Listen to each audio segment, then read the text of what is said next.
Hey, I'm Spence with EnergeticCity.ca, and this is the Community Roundup, which is sponsored by Brad's Furniture and Appliances. And today I'm joined in the newsroom by Jackie Miranda, who started a Citizens on Patrol group here in Fort St. John. Jackie, how are you doing this morning? Good, how are you? Doing good. So let's talk a little bit about the group. What was kind of the impetus to kind of getting this started?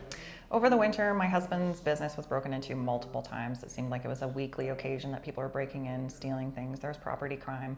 The more people you talk to, the more you find out that it's not just a one-off, that everybody seemed to be getting broken into. Things were being stolen. My father-in-law's yard was getting broken into. It just seemed to be rolling out of hand that everybody was having issues and nobody knew what to do about it. There was no solution. My husband and a few other business owners got together and went in front of the city council on April 24th. And working up to that, there was lots of conversations of what do you want out of it? Like, what is your goal when you want to get something out of it? Like, what is it? Do you want, more patrolling? Do you just want to get mad? Do you just want to, what is the solution? What is the answer you're looking for? So we talked to the city, and of course they didn't have a lot to come back with at that time. So I started looking into neighborhood watch, citizens on patrol, different things like that. Something that we could do positively in community to make it help, not just be a hindrance and be somebody complaining about everything and not doing anything. Right. I didn't get much feedback back looking on Citizens on Patrol, Neighborhood Watch, and then I worked my way into a neighborhood meeting, and Sergeant Dwayne Kroll was there, and he had mentioned that he'd been part of Citizens on Patrol in other communities, Surrey, down south. He has lots of history with it, and he was looking at getting one started. I was like, oh, perfect. You are my guy. Perfect. We need to work together. You have information that I need. And vice versa. Exactly. Yeah. So we started talking and emailing quite a bit.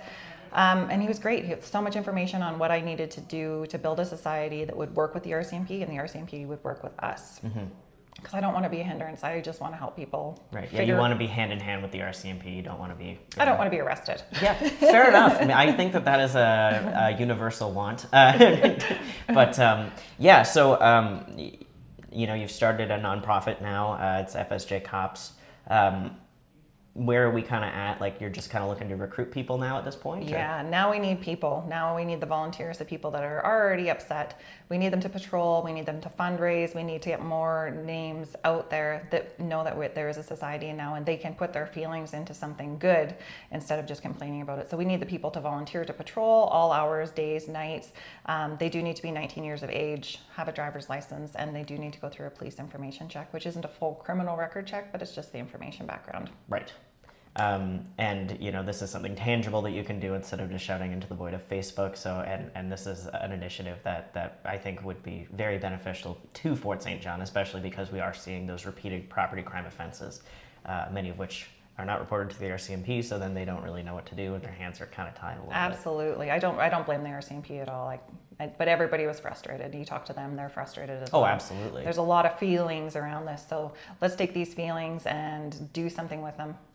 Let's get up, start patrolling, start volunteering, take that energy and do something good for it instead of being part of the problem. Let's be part of the solution. Yeah, let's be constructive about it for sure. Exactly. I want to talk a little bit because, small businesses, particularly ones like your husband's, have really just kind of been shafted over the last few years, what with COVID and now this. What's it kind of like? I think, speaking with your husband, the owner of Deep Hour Mechanical, in case anyone didn't know, you guys have probably lost upwards of $100,000 just this year of theft and crime and property crime, and then of course the installation of new fences, new cameras, and it's hard to get good enough technology that makes a difference. So you just kind of spend more money trying to fix the problem when it's not, seems to be going away. But yeah, it is becoming a very expensive issue.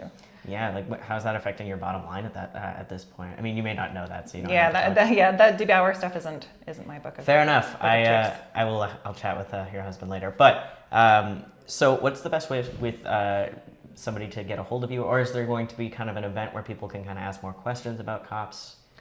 I'm looking at an event, but I'm not great at public speaking. I have an email, and it's copsfsj@gmail.com. So it's copsfsj@gmail.com, or they can text me on my phone number, 250-261-0597. I would like to have some sort of meet and greet. right now we just have an application online to get people's names, numbers, see where their benefits are, how they fit best into the community and into the volunteer program, place checks and stuff. So we're just getting off the ground. Totally. And have you had many members kind of reach out to you yet, or? I've had a couple different avenues of people reaching out. Of course, the story just went on Friday into the newspaper. So yeah, Friday night I started getting emails about people that were interested, and which is awesome. It's perfect. Yeah, that's great. Yeah, we need different people that work at nights and evenings, evening shifts, and there's lots of people out there that don't know their neighbors, so they don't know what's going on or what's happening. So it's a great way to kind of fight that alienation a bit. That, of course, and new people to town, and probably introduced during COVID as well. So yeah, all these fun things that we get to deal with because of the pandemic. But I think this is a great, very constructive, and hopefully it makes a difference. Do you know what a patrol will kind of look like at this point, with talking with Sergeant Kroll, I believe his name was? Yes, it's Kroll. Not exactly what a patrol is going to look like at this point. Talking to other associations, they like to do shift work. They like to have 2 people per vehicle, 2 vehicles at a time. Fort St. John's not really great at rule following, you know. So we're going to try to keep it as fluid as possible. See who steps up, what their availability is, if they want to patrol all night, 2 days at a time, whatever we can kind of get people into that works best for them. Absolutely. Anything else you want to add before I let you go today? Nope. All right. Well, if you're interested, reach out to Jackie. It's 100%. I mean, it's up to you. But I'm sure that we could all use the help, especially with the situation that we're facing right now. Reach out to her, copsfsj at gmail.com. At copsfsj@gmail.com. What she said. This has been the Community Roundup, which is sponsored by Brad's Furniture and Appliances. I'm Spencer with energeticcity.ca. Thank you so much for watching.